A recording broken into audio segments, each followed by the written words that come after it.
pun payah gitu. Ya, itulah kalau seandainya ada yang macet tuh begitulah tuh. Pakai jalan kaki aja dulu Bu Fitri sementara. Banyak juga Pak Syafrul udah masuk. di sini yang beli minyak 35 liter. Main di luar ya.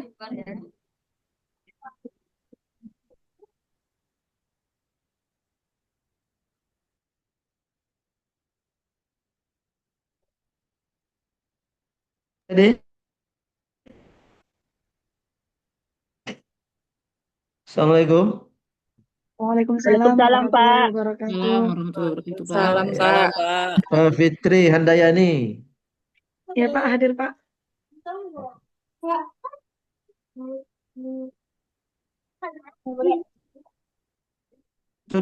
Sudah mulai tadi diskusinya? Belum Pak. Belum ya. Oke, kita Assalamualaikum warahmatullahi wabarakatuh. Waalaikumsalam Waalaikumsalam warahmatullahi warahmatullahi wabarakatuh. wabarakatuh. Alhamdulillah sehat semuanya. Alhamdulillah sehat Pak. Bapak sehat Pak? Bagaimana kondisi Alhamdulillah sehat, Pak. di Demam-demam dikit Pak. daerahnya masih ada yang terdampak enggak dapat musibah kemarin itu? Kalau di Mandailing alhamdulillah aman Pak, tapi efek dari musibahnya dapat Pak. Ya. BBM naik 35.000 1 Oh, liter. kebutuhannya naik Payah di ya. Siko. Rita gimana di Sampai sekarang alhamdulillah aman, Pak. aman ya semuanya ya, Deti dan Yeni, siapa lagi nih? Pak Alimun Fajri. Mahal Pak, Nah, itu baru yang Aman, gabung, Pak. yang lain belum? Yang lain belum? sorry udah mukul mulai semuanya. Ada yang udah Ya, masuk hari tadi ini akan mungkin kita keluar. diskusikan terkait dengan hakikat ilmu pengetahuan. Ya, dalam perspektif filsafat pendidikan Islam telah mengenai dikotomi ilmu, islamisasi ilmu dan integrasi ilmu serta interkoneksi ilmu. Ya, sebelum kita mulai siapa moderatornya nih? Moderator? Berikutnya siapa? Terima kasih berikutnya. Atau memang gini yang hadir baru? Moderator Pak Jamal yang nggak ditang. Pak Oh Jamal. ya, Jamal penanggap atau moderator? Ya ini penanggap Pak, penanggap utama ya ini Pak. Ya. Oh ya ini ya. Ya ini penanggap Moderator utama Muhammad Pak. Aulia Afdal, Pak. Oh, Pak Afdal. Oh ya, mana? Sudah belum bergabung lagi? Afdal sudah bergabung tapi Afdal Terdampak. terdampak. Aman Afdal. Oke. Sebentar Pak, aktifkan kamera tuh Pak. Wah, di lokasi musibah Pak. Alimun Fajri hadir ya. Hadir Pak. Ya, Desra Afriza. Hadir. Desra Afriza Hadir, Pak. mana? Oh ya, agak. Hadir, Pak. Gimana Desra, aman? Insya Allah aman, Pak. Aman. Deti ada ya? Ada Pak. 28 kita sama. Faizatul Hadir Pak. Oke. Faizatul. Fitri Handayani Hadir Pak. mana Fitri Handayani? Hadir Pak, ini Pak. Ya. Jamaluddin ada Jamal?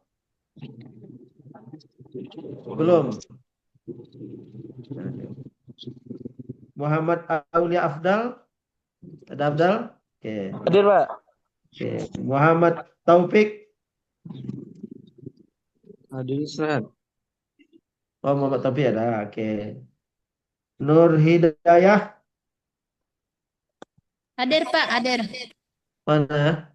Ini Pak yang sama Ustaz Alimun ini. Oh, bersama Ustaz Limun ya. Ya Pak. Oke. Rasidah, Bu Rasidah? Rasidah dah? Oke, belum belum bergabung ya. Belah. Bu Rasidah mana?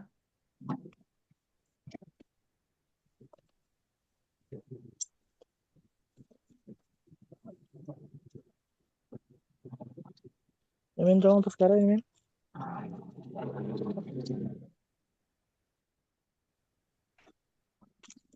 Berita ya, dah ya. Oke, bermakalah. Rocky. Iya, Pak. Hadir, Pak. Oh ya.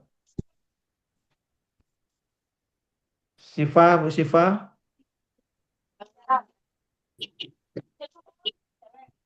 Pak. Oh ya, oke. Taufik Hidayat. Hadir, Pak. Maaf dan sedang masih di lapangan ya, Pak. Oh iya, Pak Taufik. Di lapangan ini. Lagi mau ke peninggalan tempat itu. Oh. Ini. Hadir Pak. Oke. Yoga. Yoga tadi juga minta izin, Pak. Masih di lapangan katanya, Pak, di Paninggahan Agam. Jaringannya susah katanya, Pak. Di Pelambayan, Pak. Dia di Pelambayan. Yang Pelambayan. Pelambayan. Fitri Wulandari. Iya, ada Fitri, Pak. Fitri Wulandari. Hadir Pak. Ada.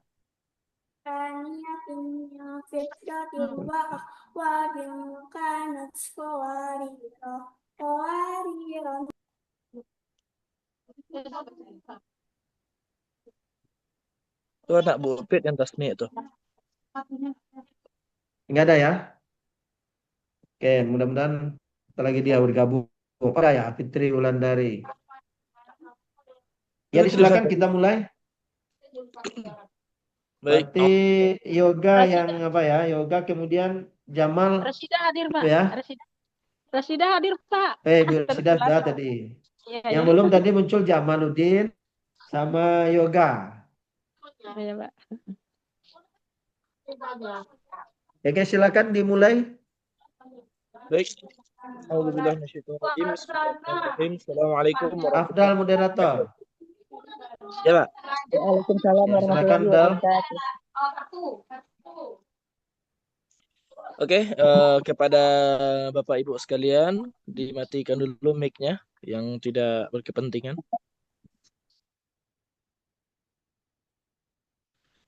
Alhamdulillah Rabbil Alamin.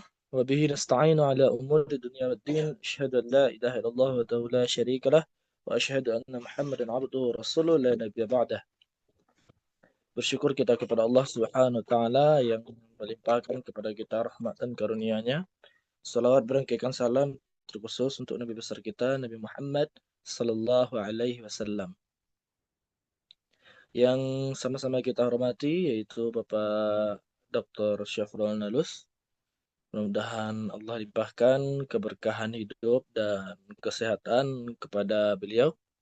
Dan seterusnya yang kami hormati juga Bapak-bapak, Ibu-ibu sekalian, yang mana kita telah mendekati akhir dari semester 1. Saya terharu tadi membaca penyemangat dari Bu Sipa, 1 tahun lagi kita S2 katanya. Mudah-mudahan lah bisa 1,5 tahun kita sama wisuda. Amin ya rabbal alamin. Baik. Untuk pemakalah hari ini Sabtu tanggal 6 Desember 2025 yaitu Ibu Rita Siska dan yang akan menjadi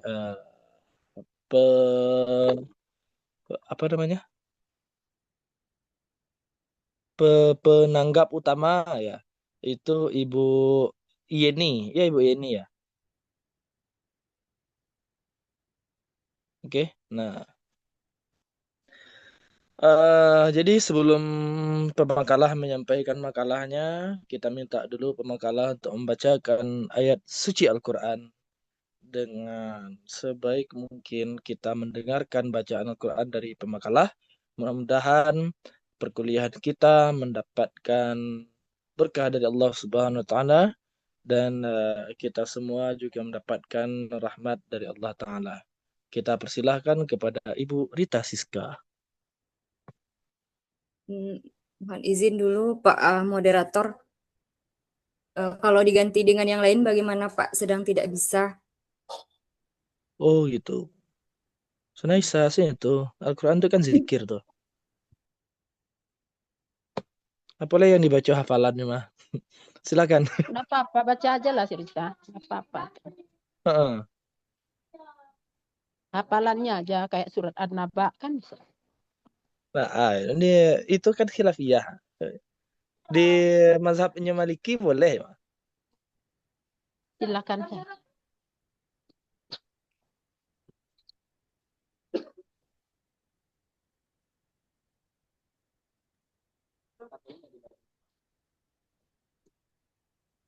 Mana yang hafal aja ya, nak. Yang menyentuh mushaf yang jadi perbedaan. Kalau yang tidak menyentuhnya dibaca kan boleh ya, nak. Boleh, ya. Enak. Nah, Yang ya, Pak. dilarang menyentuh itu yang Al-Quran di Lauhul Mahfuz itu. La yamassuhu Ah, illal mutahharun itu. oh, begitu. Yang Ya. hafal tuh aja Bu Rita. Baik, Pak. Baik, Pak. A'udzu billahi minasyaitonir rajim.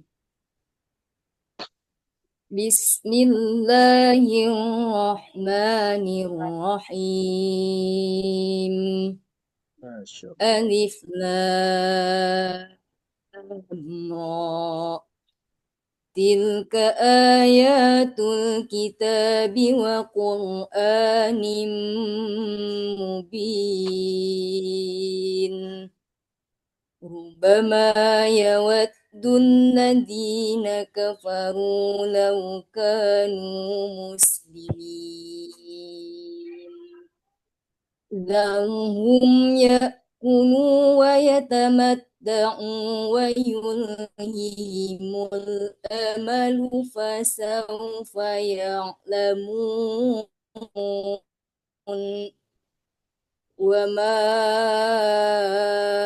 ahlakna min qaryatin illa wa laha kitabum ma'lum. Sadaqallahul azim. Subhanallah.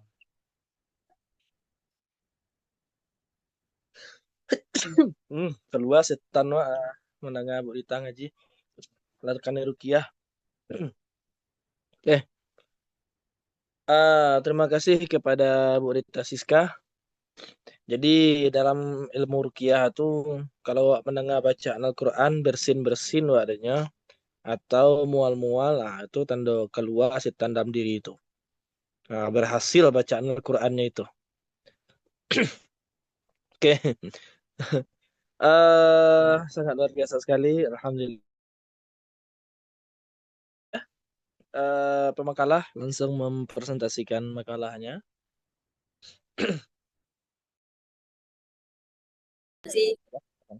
Oh ya. Terima kasih Bapak moderator yang mempresentasikan makalah pada hari ini. Sebelumnya mohon izin Pak Doktor membagikan layar dengan judul mata kuliah kita pada hari ini, Pak. Hakikat ilmu pengetahuan dalam perspektif atau dalam pandangan filsafat pendidikan Islam. Yang mana yang akan kita kaji ada 4 topik. Yang pertama mengenai masalah dikotomi ilmu, yang kedua mengenai islamisasi ilmu, yang ketiga integrasi ilmu, dan yang keempat interkoneksi ilmu.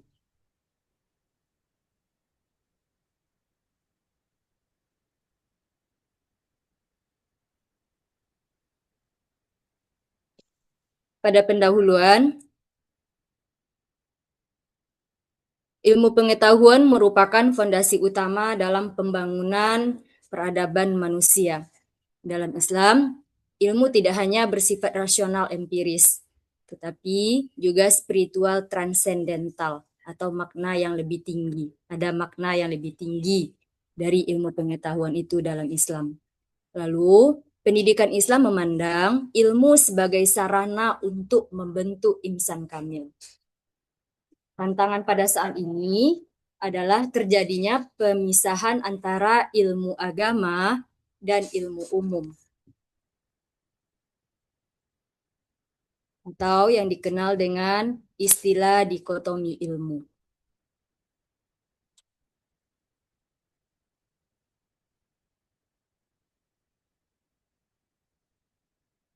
Hakikat ilmu pengetahuan dalam perspektif filsafat pendidikan Islam.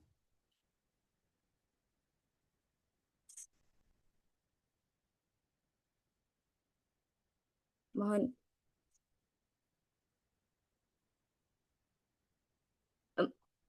masih terdengar Bapak Ibu? Mohon maaf ini jaringan saya. Masih Kak. Masih. Oh, masih. Iya. Masih.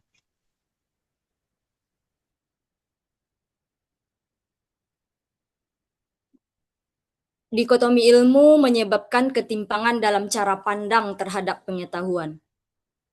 Lalu, filsafat pendidikan Islam menawarkan solusi mengenai ketimpangan ini melalui islamisasi ilmu, integrasi ilmu, dan interkoneksi ilmu. Ketiga pendekatan ini menekankan konsep keilmuan yang holistik dan menyatukan nilai ilahiyah dengan kemajuan sains. Adapun yang akan kita bahas dalam makalah ini yaitu mengenai apa itu hakikat ilmu pengetahuan menurut perspektif filsafat pendidikan Islam. Lalu seperti apa akar muncul awalnya dikotomi ilmu dalam sejarah pendidikan Islam, bagaimana konsep islamisasi ilmu, integrasi dan interkoneksi ilmu ini terbentuk. Lalu yang keempat, apa dampak dari keempat konsep ini bagi pengembangan pendidikan Islam saat ini. Kita masuk pada bagian yang pertama, yaitu hakikat ilmu dalam Islam. Secara bahasa, ilmu berarti mengetahui secara benar. Secara istilah, ilmu adalah pengetahuan sistematis dan dapat diverifikasi. Dalam Islam, ilmu bersumber dari Allah Subhanahu wa Ta'ala, baik melalui wahyu nakli maupun akli atau akal. Ilmu berfungsi mengantarkan manusia menjadi khalifah dan hamba Allah. Dalam pendidikan Islam itu berusaha untuk membimbing jasmani dan rohani manusia. Sebentar, slide-nya enggak bertukar-tukar, Rita itu aja. Oh ya. Iya itulah. Oh iya ya Pak. Yang ini mohon. Ya berarti perangkat apa saya ini kendalanya Pak. tuh? Perangkat saya gitu. sepertinya ini Pak. Ya. Oh iyalah nggak apa-apa. Kan slide show-nya itu bisa enggak diapakan? Nah, bisa.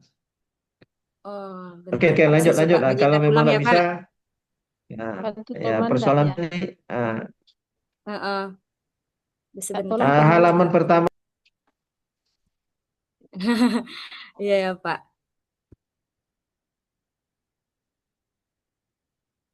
Sudah, Pak?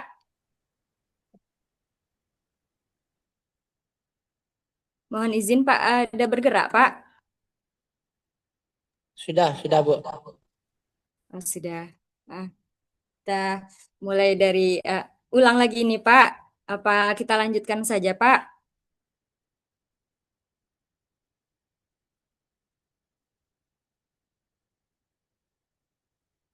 Lanjut saja. Hakikat ilmu dalam Islam. Ilmu dalam pendidikan Islam tidak hanya mentransfer pengetahuan, namun juga mentransfer nilai. Ilmu sebagai media menyempurnakan kepribadian manusia menuju insan kamil. Ilmu menjadi dasar pembentukan akhlak, pola pikir, dan peradaban. Lalu kita masuk ke dikotomi ilmu. Dikotomi berarti membagi sesuatu menjadi dua kelompok yang berbeda dan bertentangan. dalam pendidikan Islam artinya adanya pemisahan antara ilmu agama dan ilmu umum. Istilah lain, ada ilmu akhirat versus ilmu dunia atau ilmu syar'i versus ilmu ghairu syar'i. Dampaknya adalah fragmentasi atau terpecah dan terpisahnya keilmuan. Dalam dikotomi ilmu ini, ilmu agama dianggap sakral, sedangkan ilmu umum dianggap profan atau duniawi atau sekuler. Keduanya berjalan sendiri tanpa interaksi yang saling menguatkan. Lalu muncul budaya menomorduakan ilmu umum dan menempatkannya di luar nilai-nilai Islam. Kemudian juga menimbulkan ketimpangan dalam pembangunan peradaban Muslim. Sejarah dikotomi ilmu. Awalnya, Islam tidak mengenal dikotomi. Ilmu dipandang satu kesatuan. Setelah bersentuhan dengan filsafat Yunani, maka memunculkan perdebatan di kalangan ulama. Setelah itu, muncul dikotomi ketika sebagian kelompok menolak filsafat sebagai ancaman bagi akidah. Lalu pada masa Al-Ma'mun dinasti Abbasiyah muncul peristiwa Mihnah, sehingga semakin memperburuk hubungan sains dan agama. Pada abad pertengahan, lembaga pendidikan Islam mulai memisahkan kurikulum. Madrasah fokus ilmu agama, sementara ilmuwan sains berkembang di luar. Faktor sosial politik memperkuat pemisahan tersebut juga. Perkembangan ilmu barat modern semakin memperlebar jurang dikotomi ilmu ini. Termasuk pada yang kedua yaitu islamisasi ilmu. Islamisasi berarti membebaskan ilmu dari pengaruh sekuler, materialis dan ateistik. Dalam pandangan islamisasi ilmu ini, ilmu harus diarahkan agar sesuai dengan prinsip tauhid. Tokoh-tokohnya adalah Syekh Muhammad Naqi Al-Attas, Ismail Raji Al-Faruqi, Syekh Hussein Nasr. Tujuan dari islamisasi ilmu adalah menciptakan ilmu yang menegaskan hubungan manusia dengan Allah. Menurut pemikiran Al-Attas, islamisasi ilmu itu membebaskan akal dari konsep barat yang bertentangan dengan Islam. Menurut Al-Faruqi, menyusun ulang disiplin ilmu agar bercorak tauhid.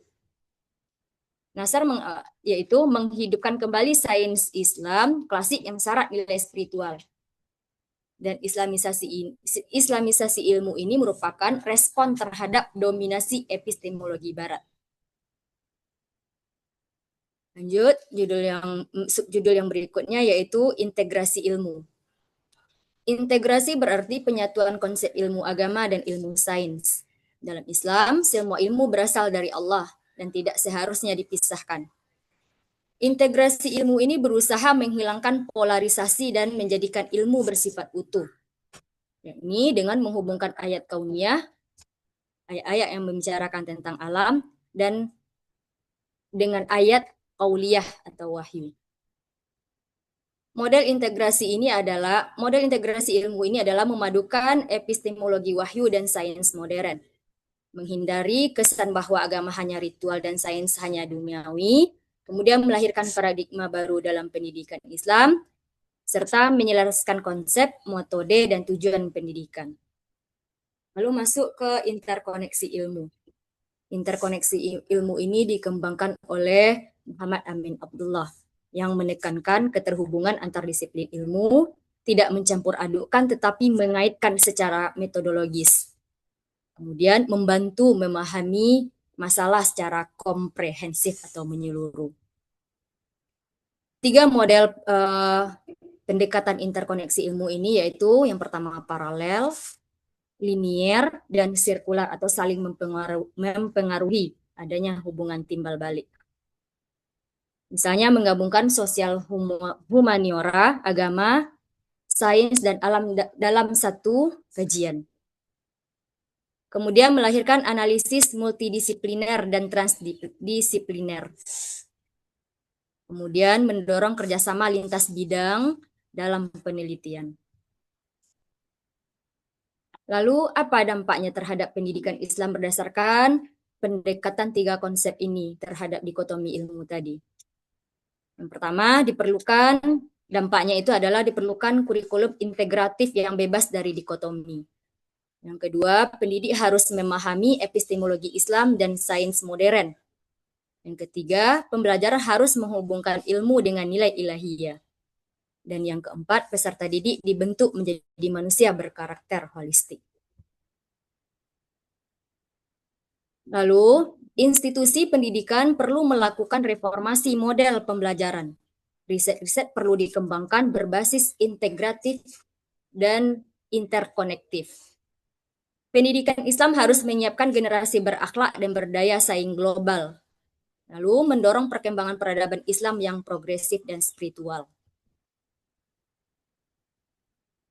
Jadi dari kesimpulan makalah yang kami presentasikan pada hari ini adalah yang pertama, Islam memandang ilmu sebagai satu kesatuan yang tidak dapat dipisahkan. Mengenai dikotomi ilmu merupakan masalah besar yang perlu diselesaikan. Lalu, masalah yang dimunculkan oleh dikotomi ilmu ini dimunculkan solusinya dalam 3 pendekatan. Yang pertama, islamisasi ilmu, yang kedua, integrasi ilmu, dan yang ketiga, interkoneksi ilmu.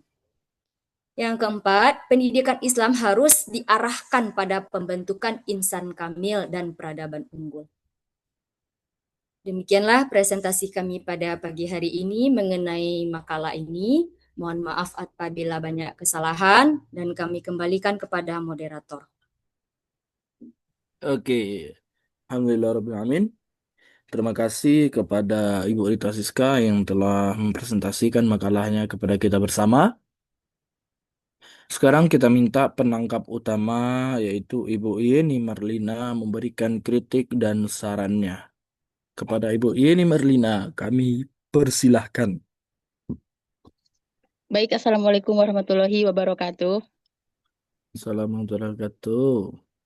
Terima kasih sebelumnya kepada moderator yang sudah memberikan saya kesempatan dan sebagai penanggap utama. Dan di sini sebagai penanggap utama, saya akan mengkritik bagian dari penulisan mungkin ya pemakalah. Di sini terdapat beberapa, kalau bahasa sekarang itu tipe. Ada di sini pendidikan itu ada beberapa. Kalau mungkin untuk masalah kritik mungkin cuma dari penulisan saja, atau satu lagi marginnya tidak konsisten pemakalah. Ya, sekian kalau dari kritik, atau boleh langsung pertanyaan moderator?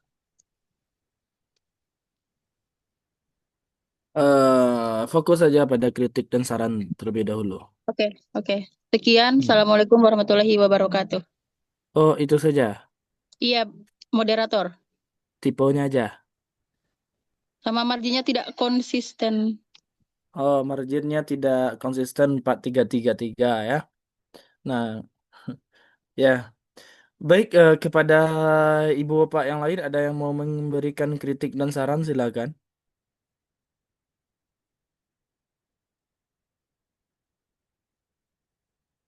Ada? Tidak ada. Jika tidak ada lagi kritik dan sarannya, baik, kita akan membuka sesi pertanyaan. Kembali ke penanggap utama terlebih dahulu memberikan pertanyaan kepada pemakalah. Kami harap jangan hanya satu pertanyaan ringan, tapi kalau bisa pertanyaannya satu pertanyaan tapi memiliki sub-sub pertanyaan, biar kami pun bisa jelas. Baik. Terima kasih kepada moderator. Langsung saja saya akan bertanya di sini kepada pemakalah. Siap pemakalah? Pertanyaannya Iya, harus siap kan? Mengapa di dalam Islam muncul pemisahan atau dikotomi antara ilmu agama dan ilmu umum? Dan bagaimana hal tersebut dapat memengaruhi cara berpikir serta perkembangan pendidikan Islam di masa sekarang? Oke.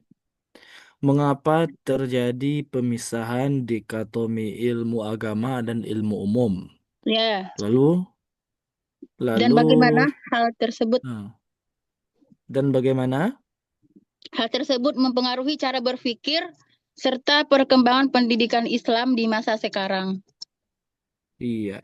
Terima kasih Ibu Yeni Marlina. Gimana Ibu Iya, Rita Siska sudah paham dengan pertanyaannya? Insya Allah paham. Ya, udah. Oke. terima kasih kembali kepada Pertanyaan moderator. kedua itu ada Ustadz Alim. Silakan Ustadz Alim. Baik, terima kasih moderator. Mohon izin Pak Dokter. Eh, Pemakalah, tadi dalam pemakalah itu terjadi dikotomi. Dan penanya pertama sudah menanyakannya. Dan di penanya kedua ini yang ingin saya tanyakan menurut pemakalah, mungkin tidak dikotomi itu kita robah atau kita hapuskan. Dan kalau mungkin menurut pemakalah, bagaimana caranya? Mungkin tidak dikotomi itu dihilangkan dan kalau mungkin bagaimana caranya? Ya, Seperti begitu. itu Ustadz Alim. Ya, begitu moderator. Barangkali itu Oke. aja. Terima kasih atas jawaban yang diberikan. Assalamualaikum warahmatullahi wabarakatuh. Waalaikumsalam warahmatullahi wabarakatuh. Bagaimana Ibu Rita? Apakah bisa dipahami? Siap, Pak Afdal, bisa dipahami. Oke. Lanjut ke pertanyaan ketiga itu ada Ibu Fitri Handayani. Silakan Bu Fitri Handayani. Terima kasih kepada moderator yang telah memberikan kesempatan kepada saya. Sebelum saya bertanya di sini, saya ingin memperjelas kesimpulan dari yang saya baca makalahnya dan yang saya dengar tadi. Ini kan dikotomi pemisahan ilmu agama dengan umum ya, Kak Rita ya. Terus ada apakah solusi dari dikotomi itu dengan integrasi ilmu, islamisasi, dan interkoneksi ilmu? Itu solusi dikotomi ini maksudnya, Kak Rita, untuk menghilangkan dikotomi. Ya, ditanggapi ya Iya. melalui moderator ya Pak Afdal. Ini merupakan 3 pendekatan yang dilakukan oleh para pemikir atau ilmuwan untuk mengatasi masalah dikotomi ilmu dalam pendidikan. Oke, berarti 3 pendekatan untuk mengatasi dikotomi ilmu ya. Ya, jadi saya takut tadi salah kesimpulan gitu kan, makanya ditanyakan langsung kepada pembekalan. Yang saya ingin tanyakan di sini, kalau memang 3 ini apa namanya solusi atau pendekatan untuk mengatasi dikotomi ilmu, pertama saya minta salah satu contoh ya, islamisasi ilmu pengetahuan. Terus yang kedua, integrasi ilmu. Integrasi ilmu ini sudah adakah usaha-usaha dalam pendidikan atau sudah diterapkankah integrasi ilmu ini dalam pendidikan dan juga interkoneksi ilmu? Bagaimana apa namanya itu dalam lapangan itu sudah dijalankan nggak integrasi dan interkoneksi ini? Itu saja yang saya ingin tanyakan kepada pemakalah. Saya kembalikan kepada moderator. Oke. Terima kasih Bu Fitri Fitri Handayani. Ya, hampir tersalah sabut ya. Sorry. Bu Fitri Handayani.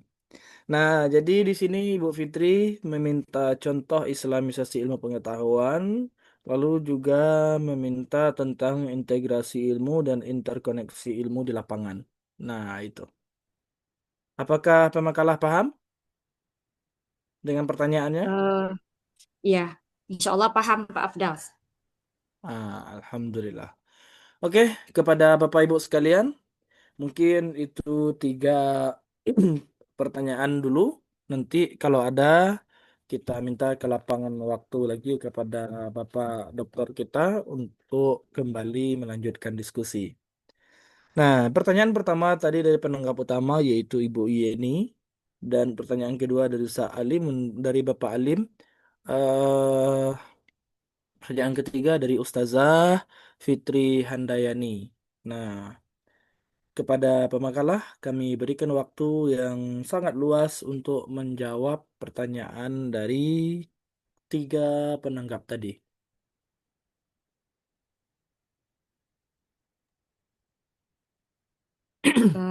Iya, baiklah Bapak Ibu semuanya. Kami akan mencoba menjawab pertanyaan pertama yang disampaikan oleh Yeni Marlina mengenai sejarah munculnya dikotomi. Kenapa bisa muncul dikotomi ilmu pendidikan? Lalu bagaimana dikotomi ini mempengaruhi cara berpikir pendidikan hingga masa sekarang? Seperti itu ya, Pak Afdal atau Bu Yeni? Iya, iya Pak Makalah. Ya, mengenai sejarah awal munculnya dikotomi ilmu, pada awalnya tidak ada istilah dikotomi ilmu dalam sejarah pendidikan Islam. Mulai dari adanya pendidikan yang dilakukan di rumah tangga pada awal Islam pertama kali di rumah Arqam bin Arqam itu tidak ada istilah dikotomi ilmu. Sampai pada masa pemerintahan dinasti Abbasiyah yang pada saat itu ilmu pengetahuan itu mengalami perkembangan yang sangat pesat. Fondasi awalnya sudah ada pada masa Nabi Muhammad sampai dengan masa Khulafa Urasyidin dilanjutkan dengan dinasti Umayyah di timur, itu mengenai masalah keagamaan atau masalah ilmu-ilmu agama itu fondasinya sudah sangat baik sekali. Namun pada masa dinasti Abbasiyah, karena perkembangan ilmu agama sudah sangat baik, muncul lagi ilmuwan-ilmuwan sains yang juga cinta terhadap ilmu pengetahuan. Salah satu contohnya adalah Al-Ma'mun tadi, khalifah dari salah satu dinasti Abbasiyah yang sangat mencintai ilmu pengetahuan. Bahkan khalifah ini menurut yang kami tahu melakukan mihna atau pengujian terhadap para ilmuwan, menanyakan Al-Quran ini makhluk atau tidak. Nah, sudah sampai seperti itu kajiannya. Jadi karena adanya seperti itu, maka seolah-olah pelajaran agama itu atau mengenai wahyu Al-Quran itu dipisahkan dengan ilmu pengetahuan sains yang bisa dilihat dengan panca indera misalnya, karena ilmu pengetahuan itu kan bisa diverifikasi dengan panca indera. Kemudian ilmuwan itu juga mengkaji mengenai filsafat Yunani. Nah, ini sentuhan pertama ini. Karena adanya sentuhan dengan filsafat Yunani, para filosof itu melakukan penerjemahan kemudian mengkaji, maka muncullah istilah pemisahan antara ini ilmu agama, ini ilmu pengetahuan. Akhirnya melebar, maka sampai sekarang pun masih kita rasakan. Seperti misalnya adanya sekolah umum, maaf ya ini seperti SMP, SD, kalau dalam pembelajaran Kementerian Agama ada MIN, MTS, MAN, perguruan tinggi, nah itu jelas sekali perbedaannya. Di umum itu bahkan siswa itu kadang bertanya, Bu, kita sedang belajar apa ini? Ini pelajaran agama katanya. Padahal kalau menurut kajian dalam awal-awalnya sejarah Islam itu tidak ada istilah dikotomi ilmu. Kenapa juga bisa terjadi dikotomi ilmu? Orang Barat juga demikian mengatakan. Menurut yang kami pahami itu karena ketidaksesuaian antara kitab suci dengan ilmu pengetahuan yang mereka temui di lapangan. Kan pada waktu itu pernah mendengar cerita atau informasi bahwa ilmuwan-ilmuwan atau filosof-filosof dari saudara kita yang tidak seiman dengan kita itu dibakar hidup-hidup kan begitu ceritanya, karena pihak dari agak apa namanya itu, kalau kita ustadz istilahnya itu tidak sesuai menurut mereka ilmu pengetahuan yang mereka temukan di lapangan dengan kitab suci yang mereka pegangi begitu. Mungkin itu yang pertama jawaban dari kami. Kami cukupkan, kami kembalikan kepada Pak Moderator.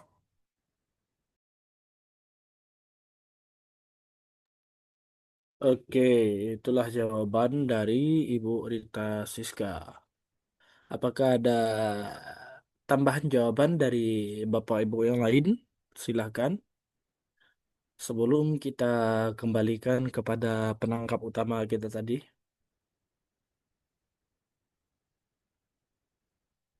Tidak ada kayaknya. Bagaimana Ibu Yeni Marlina? Apakah ada feedback dari jawaban Ibu Rita Siska?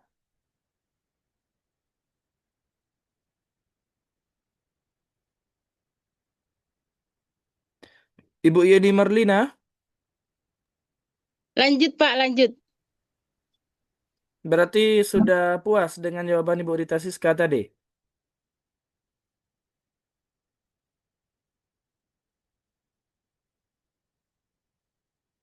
Kalau untuk lebih puas nanti biar dosen kita aja yang menjelaskan ya Pak. Oke oke oke. Ibu di mana Bu Yeni kok? Biasanya Bu Yeni Cari jaringan Tipo. Pak, cari jaringan. Oh, Oh, lampu mati di kampung kami Pak. sangka kok pindah rumah tadi. Nah, oke. Lanjut pertanyaan berikutnya Ibu Rita Siska, silakan.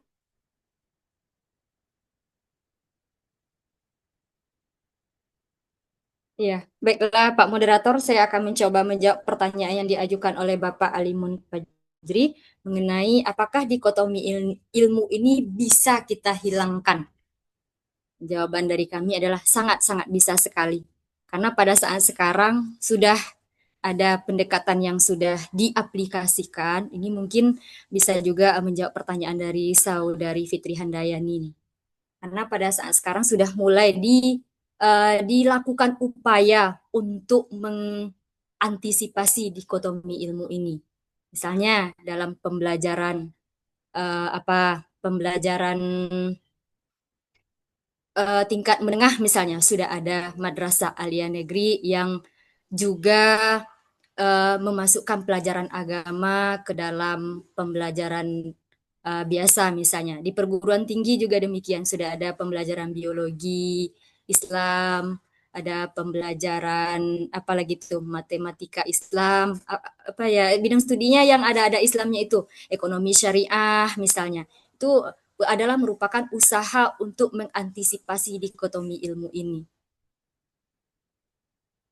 Itu jawaban dari kami. Kembalikan kepada Bapak Moderator.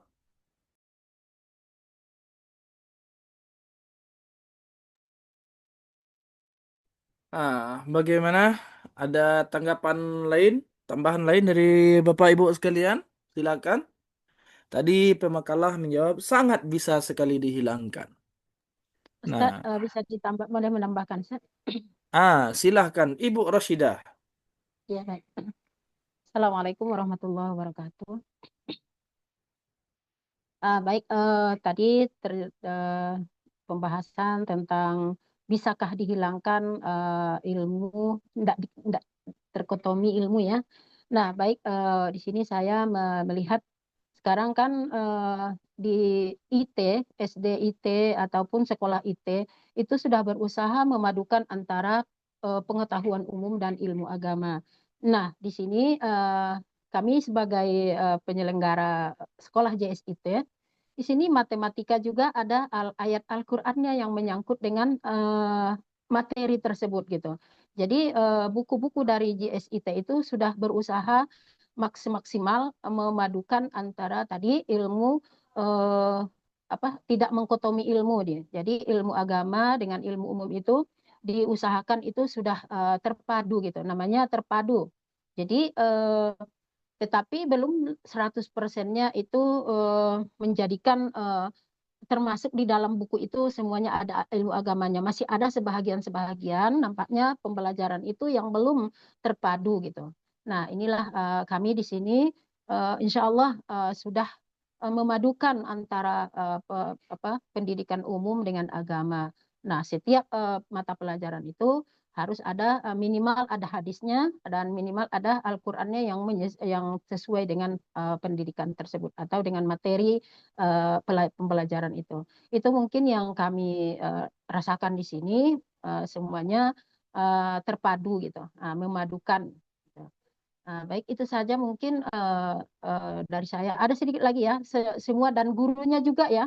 Kalau di IT ini semuanya adalah guru umum itu dianggap itu adalah guru agama Islam. Begitu. Jadi sampai ke karakter gurunya juga harus kita padukan semuanya begitu.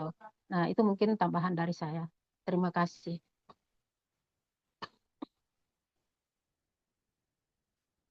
Oke, itulah penambahan dari Ibu Rashidah. Ada lagi? Kalau tidak kita kembalikan kepada penanya. Tidak ada. Pak Alim, bagaimana Pak Alim? Feedbacknya?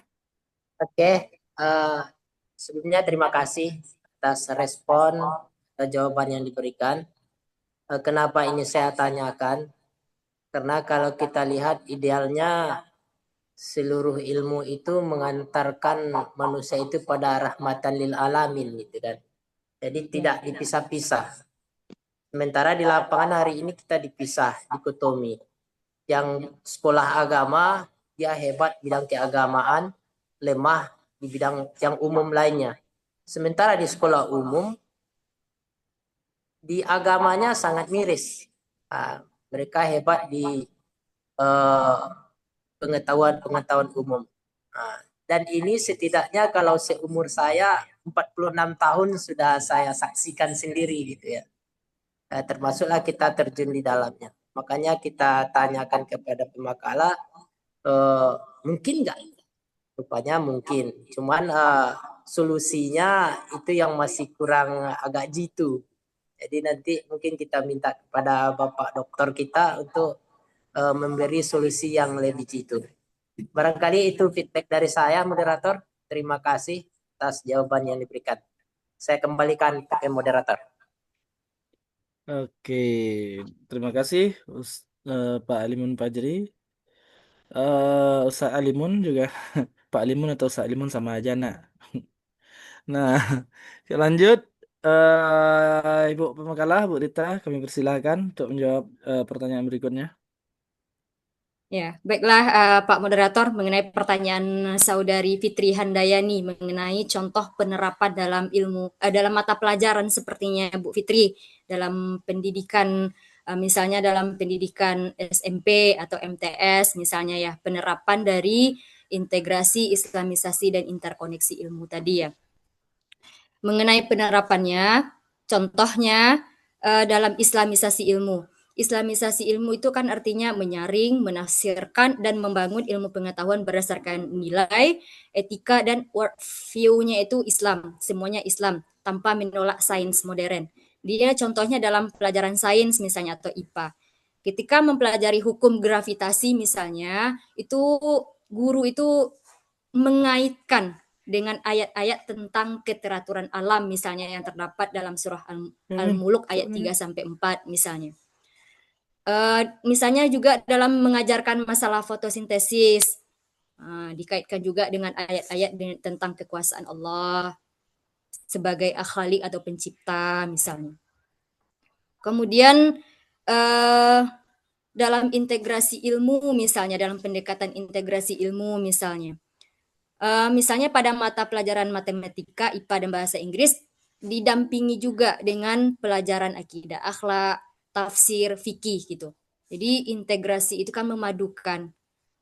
Kalau kita di tahap perguruan tinggi sepertinya masih dalam tahap integrasi ilmu karena baru menempel-nempel tanpa membahas secara mendalam ayat-ayat yang kita masukkan ke dalam pembahasan yang kita lakukan.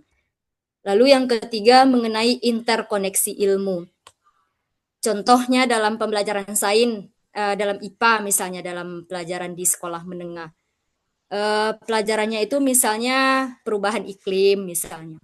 Dalam pelajaran IPA itu bisa jadi pelajarannya mengenai materinya itu misalnya adalah efek rumah kaca misalnya. Lalu dalam IPS apa dampaknya? Dampak sosial ekonominya apa? Lalu dalam PAI itu konsep amanah manusia sebagai khalifah di muka bumi itu bagaimana? Kaitannya dengan pelajaran IPA dan IPS tadi tentang efek rumah kaca sama dampak dari efek rumah kaca terhadap sosial ekonomi misalnya. Lalu dalam bahasa Indonesia, bagaimana saya harusnya membuat laporan ilmiah mengenai apa yang sudah dilihat di lapangan.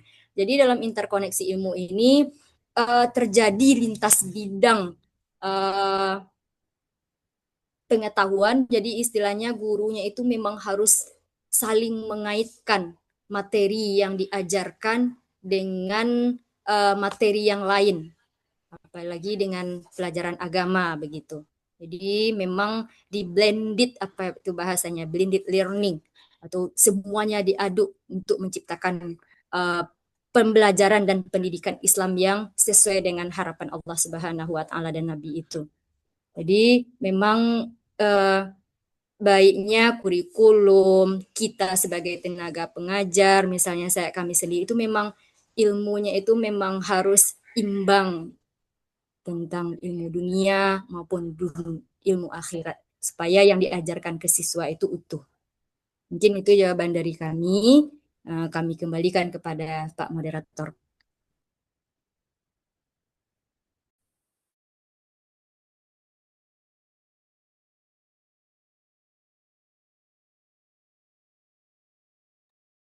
Oke. Ada tambahan dari Bapak Ibu yang lain, silakan.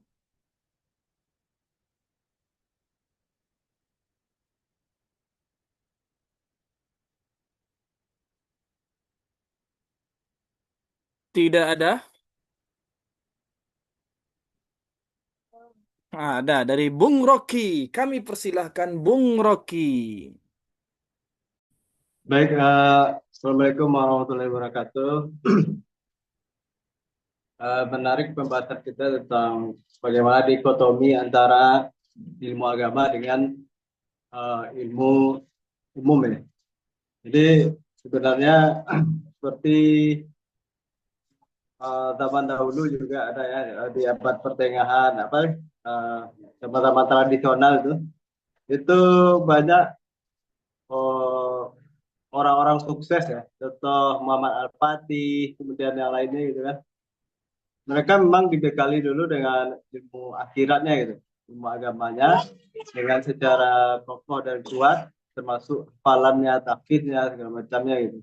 Dan tujuannya nanti untuk menguasai dunia gitu. Untuk bagaimana mendapatkan nikmatnya atau indahnya hidup keselamatan di dunia.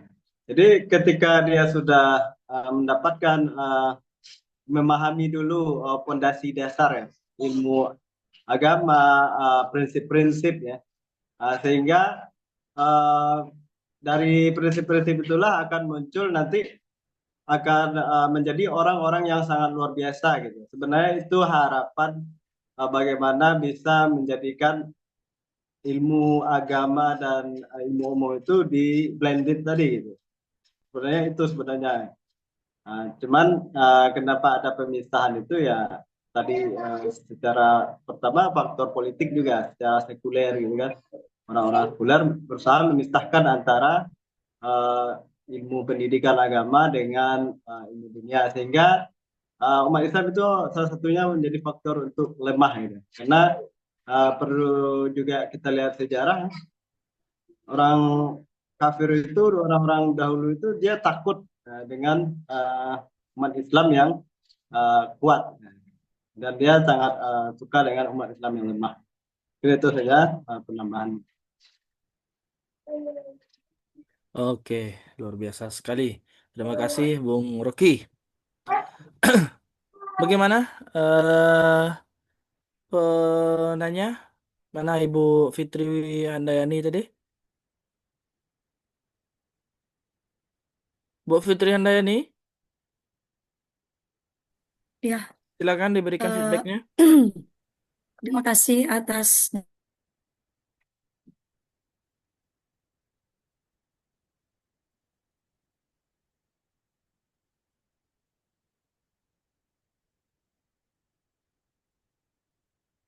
Atas apa ini? Kok tagang? jawaban tadi pemakalah saudara Rita.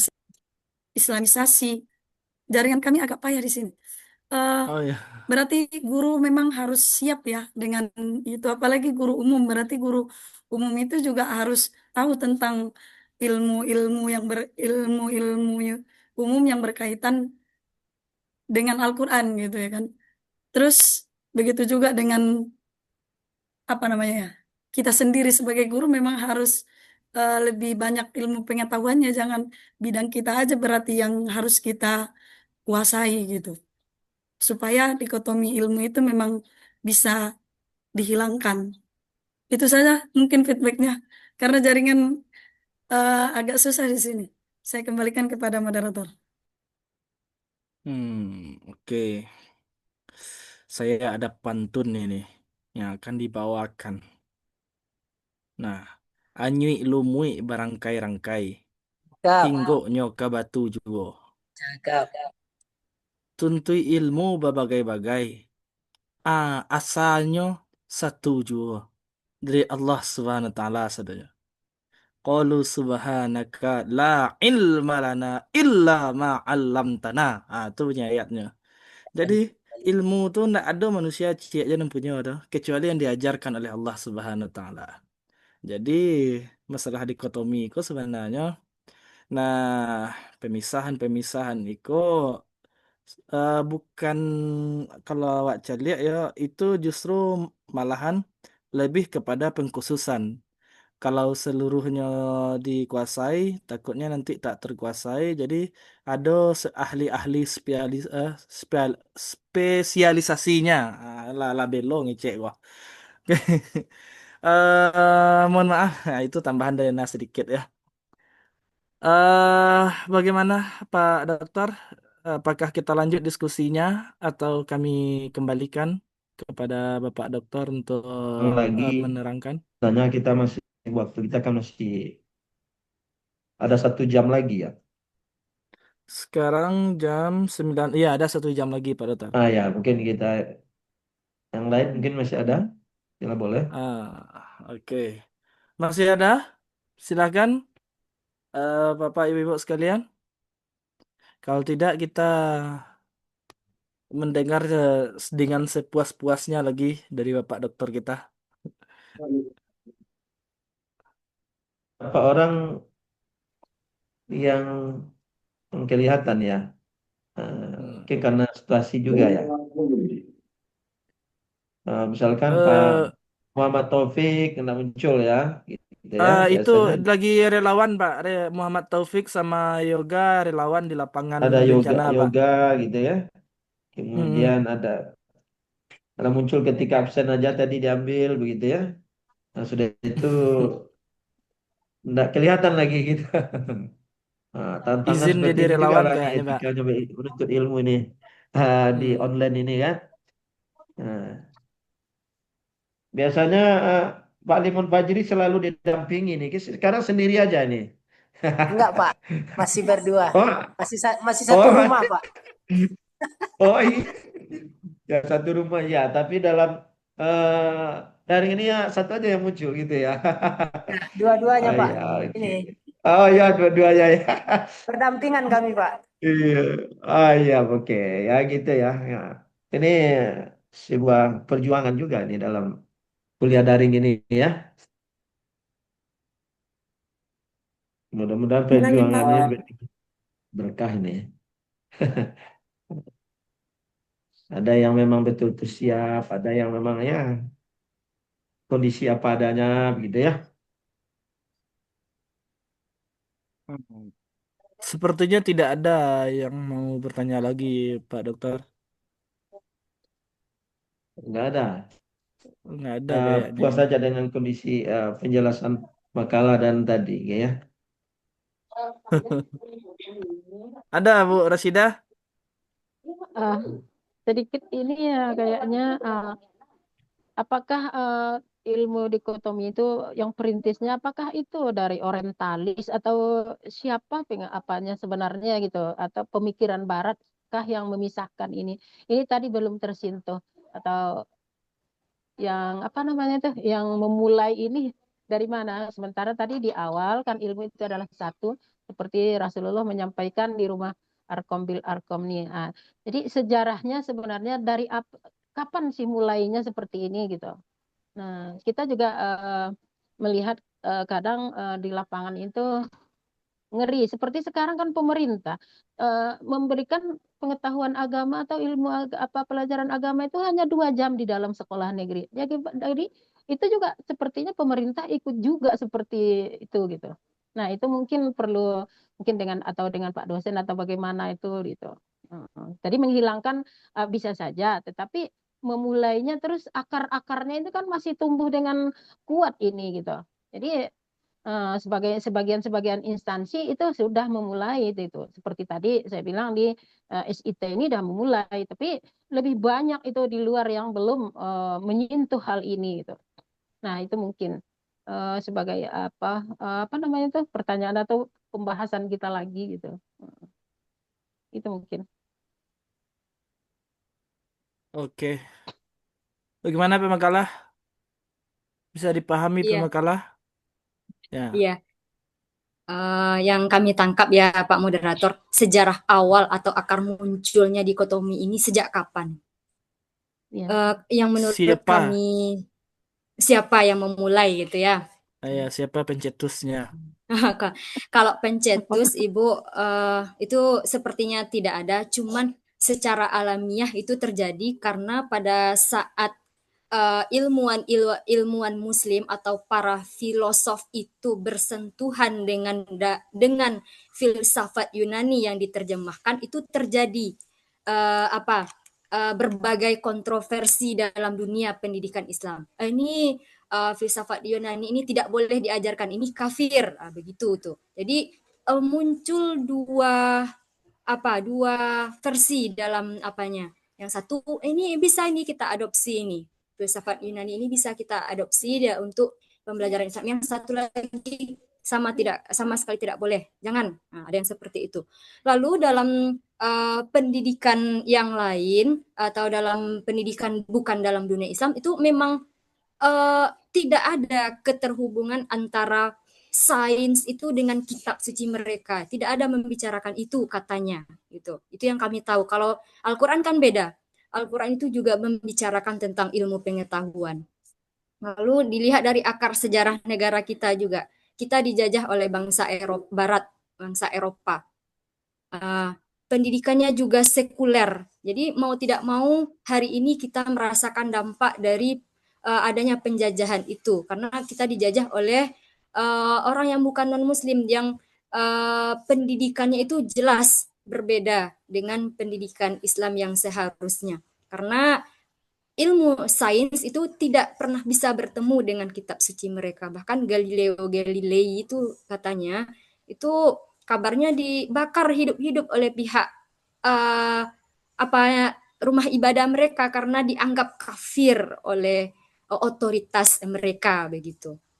Jadi memang ada berbagai macam penyebab dikotomi ilmu ini. Salah satunya adanya kontaminasi filsafat Yunani dengan pendidikan Islam karena ilmu pengetahuan waktu itu sangat berkembang pada masa dinasti Abbasiyah itu. Lalu kemudian terjadi pada abad pertengahan negara-negara Islam sudah mulai mundur. Abad-abad terakhir sekarang Islam sudah terpecah dengan berbagai negara, dengan berbagai wilayah dalam pemerintahan yang diapakan sendiri oleh daerah yang merdeka. Kalau dulu kan tidak. Kita negara kesatuan Islam di bawah pemerintahan Turki Ottoman atau Turki Utsmani misalnya. Begitu. Itu penjelasan dari kami, Ibu, dikembalikan kepada moderator.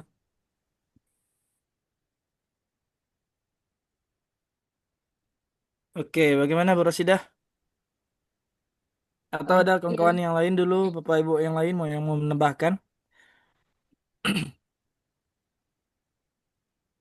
Oke, sepertinya tak ada. Silakan Bu Rosidah feedbacknya.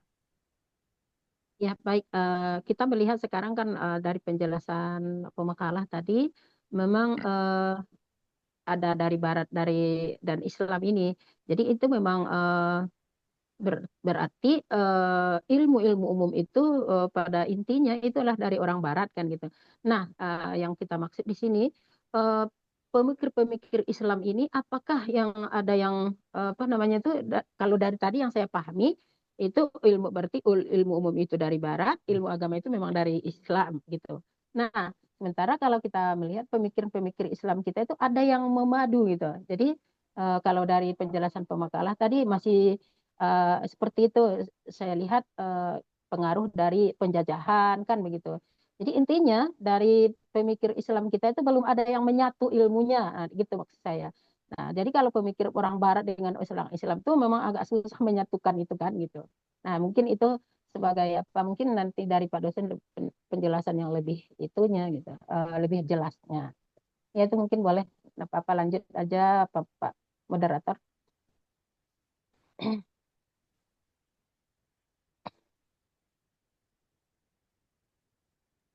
Oke, nah ada lagi yang mau menanya? Silakan Bapak Ibu sekalian. Jangan malu, jangan ragu. Pak moderator boleh Ya. menanggapi. Oh Maksudnya iya. Bu Rasida tidak menyebutkan bahwa ilmu sains itu dari Barat, tidak. Tetapi ketika para ilmuwan atau para filosof ini menerjemahkan filsafat Yunani itu, ya di sana ada beberapa pendapat atau dari kalangan dunia Islam itu yang menganggap itu nggak boleh katanya. Nah, yang nggak boleh ini yang akhirnya belajar agama saja. Yang boleh ini ya boleh. Filsafat itu sebenarnya kalau menurut saya pribadi itu nggak masalah, malah bagus itu pemikirannya mendalam gitu kan, sebenar-benarnya dipikir-pikirkan gitu. Tapi nah itu wahyu tadi yang saya tidak sesat kan begitu tuh Bu. Sebenarnya ilmuwan Muslim itu banyak juga yang melahirkan ini menjadi ilmuwan sains gitu. Misalnya penemu mikroskop, pada awalnya kan orang Islam juga itu ilmu sains. Ilmu kimia ada Jabar Ibnu Hayyan, matematika juga ada Al-Khawarizmi. Jadi memang kalau sekiranya apa itu memang imbang, harus imbang pembelajaran agama dulu yang dipondasikan, nanti kan kalau seandainya Al-Quran itu dikaji, ada juga ilmu pengetahuan di sana membicarakan tentang alam, bisa juga kita kaji begitu. Cuman ya itu kita harus mumpuni, benar-benar memahami, kalau ibarat memang punya sahabi-habi gitu. Itu baru dilihat ke alam. Ternyata alam ini adalah tempat belajarnya kita. Dan begitu. Ayat Al-Quran itu memberikan informasi, lalu kita lihat di alam semesta. Tujuannya satu tadi yang disampaikan oleh Abdul tadi, untuk kembali ke Allah lagi ujung-ujungnya. Kemudian dari kami kembali kepada Muhammad Abdul. Kok makin halus suara Kak? Sinyal Makin buruk kecil Pak tadi. Abdul. Saya juga Itu terlempar deh, ya. itu deh Sinyal ya? headset Abdal kayaknya. Sinyal Oke. saya udah terlempar menanggapi Ya, terlempar. kondisi kita baru normal lagi, masih abnormal. Ya, betul. Iya. Karena Saling sikon ya. memaafkan lah ya.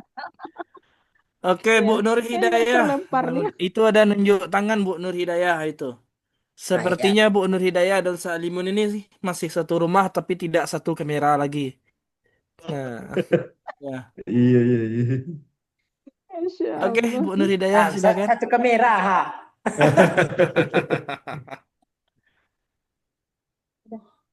Luar biasa Pak Alimun ya, Teh, ya.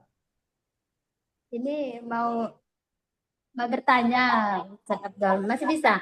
Bisa, silakan. Ya. Kita telah membahas tentang dikotomi ilmu. Ya, akar sejarah pun sudah dijelaskan sama pemakalah. Salah satunya pengaruh dari kolonial atau penjajah. Ya, salah satunya yang masuk ke Indonesia.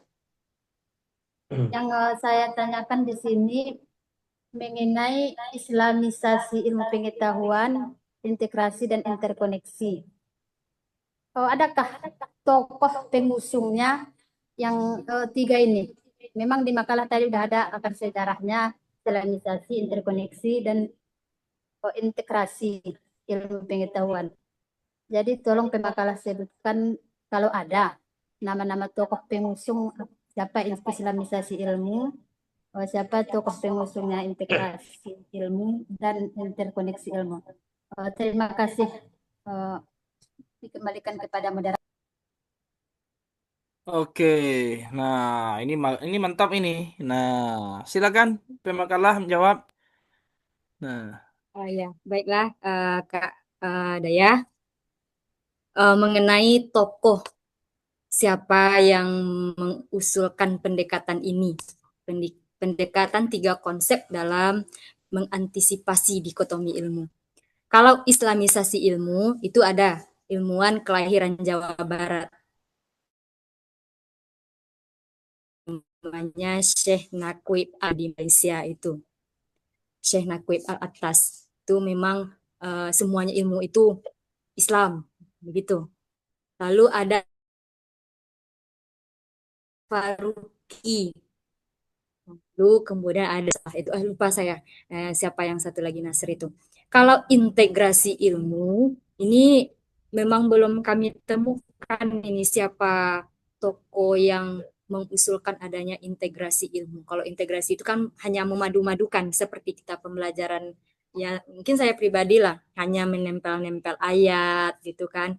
Tapi tidak dikaji secara mendalam ayat ini dengan mengenai interkoneksi ilmu atau lintas bidang ilmu pengetahuan. Ini diusulkan oleh Muhammad Amin Abdullah seperti yang tercantum di dalam makalah.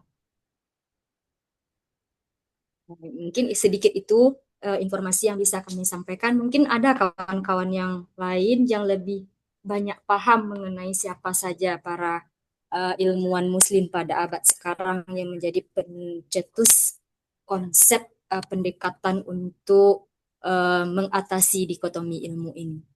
Kami kembalikan kepada Pak Moderator dulu. Silakan Pak. Oke. Eh, saya tambahkan sedikit jawaban dari Bu Rita ya. Nah, bukan sih ya, tokohnya gitu. Tokohnya itu sebenarnya sudah banyak gitu, apalagi yang eh, terutama saya lihat itu ada beberapa tokoh yang saat ini aktif di pondok-pondok pesantren modern gitu. Yang mana di pondok pesantren modern itu dikotomi ilmu ini sudah mulai ditiadakan dan mereka mempelajari ilmu agama dari dasar kitab-kitab gundul dan segala macam, tapi juga mereka juga mempelajari tentang sains teknologi dan lain sebagainya. Nah, bahkan kita di Staipik aja dulu juga belajar tentang tafsir maudhu'i ya, yang menyelaraskan ayat Al-Quran dengan penemuan-penemuan sains. Nah, baik, eh, nama-nama tokohnya diantaranya ulama-ulama kita yang sekarang, misal kalau di apa itu di di MTI Candong itu ada beliau itu Profesor Doktor siapa namanya tuh? Beliau itu anak dari Syekh Sulaiman Arsuli. Nah, saya lupa namanya. Nah, dan termasuk salah satunya pendiri Diniyah Putri itu siapa nama beliau yang pahlawan nasional kemarin tuh? Nah, itu juga masuk ke dalam salah satu tokoh itu tadi yang kategori yang juga menghilangkan dikotomi ilmu itu. Rahma Ilmusiah, Bang. Iya. Rahma Itu. El Yunusia. Ya, Ibu El Nusiah itu. Tapi juga ada masih sekarang pesantren tradisional yang masih mendikotomi ilmu itu seperti yang pondok pesantrennya Ustaz Jamal itu ringan-ringan kan. Mereka khusus belajar kitab aja di situ. Kalau yang mau belajar umum, anak-anak itu masuk SMP atau SMA gitu. Tidak di satu tempat yang sama. Kayak itu nak Ustaz Jamal. Nah, oke. Eh,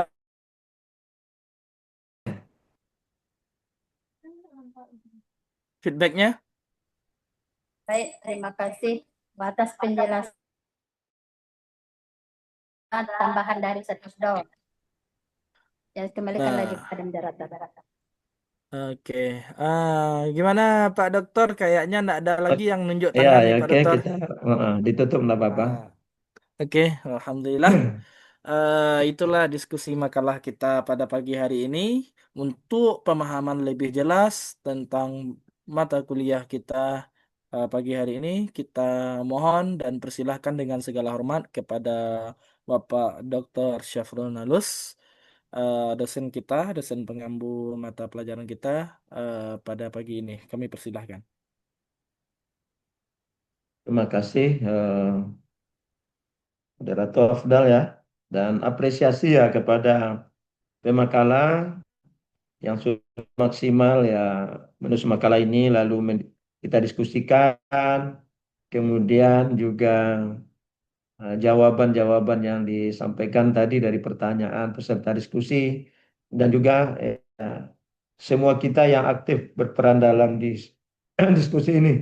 Walaupun mungkin dari kehadiran agak kurang dari biasa ya, karena memang ada yang melakukan kegiatan sosial terkait dengan saudara-saudara kita yang ditimpa musibah seminggu yang lalu ya. Tapi semuanya kita alhamdulillah ya sehat, dan kemudian kita berharap tentu bagi saudara-saudara kita yang ditimpa musibah dan kemudian yang meninggal dunia tentu diampuni segala dosanya dan diterima segala amal kebaikannya insya Allah. Dan bagi keluarga yang tentu diharapkan hadapi ini dengan penuh kesabaran, insya Allah balasannya yang terbaik insya Allah Subhanahu wa Ta'ala. Mohon izin ya admin untuk men-share PPT juga.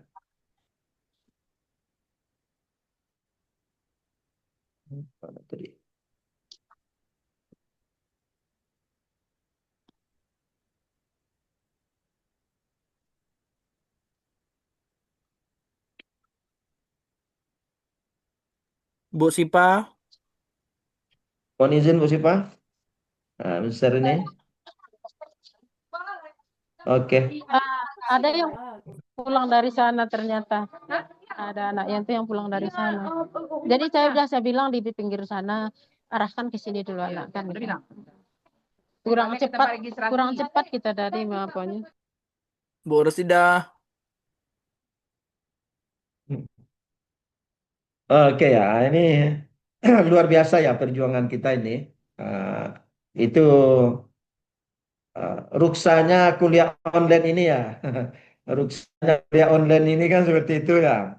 Bisa melakukan dua kegiatan ya dalam satu waktu gitu.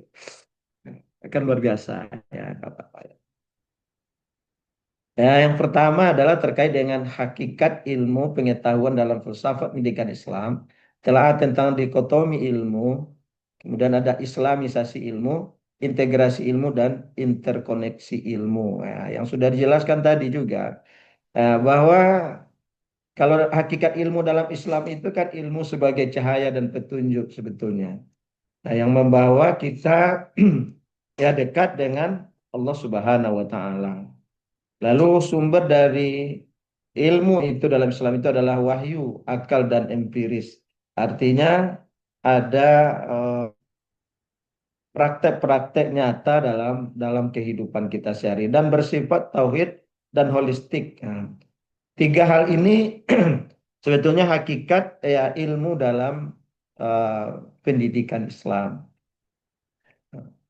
Dan ketika ini kita lakukan dengan baik dan benar, ya insya Allah tidak akan ada dikotomi sebetulnya dalam ilmu pengetahuan. Nah, dikotomi ilmu itu tadi ya, yang menarik juga sebetulnya dikotomi itu memang itu kalau kita baca sejarah kan sejak terjadinya perang salib ya, bahwa umat Islam mengalami kekalahan di perang Khulukan itu ya, sehingga dia menghancurkan perpustakaan Baitul Hikmah yang begitu besar ya, sehingga terjadinya dikotomi dan kemunduran umat Islam pada saat itu, dan pada akhirnya dikuasai oleh